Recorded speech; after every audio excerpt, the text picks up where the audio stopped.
છે કે અહીંયાથી જે રીતે સમગ્ર વિશ્વને ઉતાવળમાં ટેરિફની અંદર લાવવાની કોશિશ ટ્રમ્પ કરી રહ્યા છે, ત્યારે સૌથી પહેલો મુદ્દો ગઈકાલે જ્યારે જાહેરાત કરવામાં આવી તો 25% આ જાહેરાત બાદ ભારતીય જે ગિફ્ટ નિફ્ટી, જે વાયદાનો અને ફ્યુચર્સનો કોન્ટ્રાક્ટ છે અને આપણો ઇન્ડેક્સ છે, તે ગિફ્ટ નિફ્ટી તમને ઓલમોસ્ટ 150 પોઈન્ટનો ઘટાડો બતાવતો જોવા મળ્યો હતો.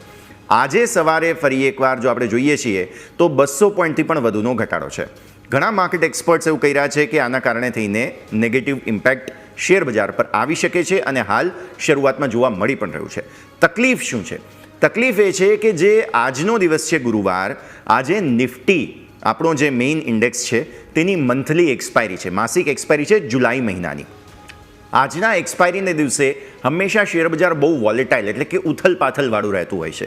આવી સ્થિતિમાં આજનો દિવસ મહત્વપૂર્ણ એટલા માટે રહેશે કેમ કે ટ્રમ્પ સાહેબનો આ નિર્ણય તથા અમેરિકામાં વ્યાજદરોની જાહેરાત થઈ, વ્યાજદરો સ્થિર રાખવામાં આવ્યા છે. આ સ્થિતિમાં એ જે ચિંતા છે કે ભારતીય શેરબજારમાં મોટો ઘટાડો આવી શકે તે સ્વાભાવિક છે અને આવશે જ. પરંતુ જો લાંબા ગાળાની આપણે વાત કરીએ ને તો શેરબજારને બહુ વધારે અસર નહીં થાય. એક શરૂઆતી રિએક્શન આવી જશે, 200 પોઈન્ટ 400 પોઈન્ટનો ઘટાડો પણ માર્કેટ આપી દે, પરંતુ લાંબા સમયગાળા પ્રમાણે શેરબજાર પર વધુ અસર આવવાની શક્યતા નહીવત છે. આપણે ત્યાંથી વિદેશમાં અને ખાસ અમેરિકામાં જે એક્સપોર્ટ થાય છે તેનો આંકડો એટલો મોટો નથી અને આવી સ્થિતિમાં માત્ર દવા એટલે કે ફાર્મા સેક્ટર અને સાથે સાથે તમે જુઓ તો મેટલ છે, ઓટો કોમ્પોનન્ટ છે, આ 2-3 એવા સેક્ટર છે કે જેને થોડી ઘણી અસર પહોંચશે. અને એમાં પણ આપણને નુકસાન નથી, નુકસાન અમેરિકાના નાગરિકોને છે કે જેમને ભારતની ચીજવસ્તુઓ ખાવી અથવા તો તે ચીજવસ્તુઓનો ઉપયોગ કરવો મોંઘો થવા જઈ રહ્યો છે. એટલે હકીકતે જોવા જાઓ તો ભારતને એટલું મોટું નુકસાન નથી.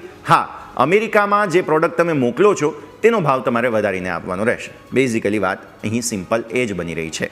તો એક તરફ શેરબજાર પર હા સ્વાભાવિક અસર છે, પરંતુ એટલી ઊંડી અસર નથી કે જેટલી લોકો વિચારી રહ્યા છે.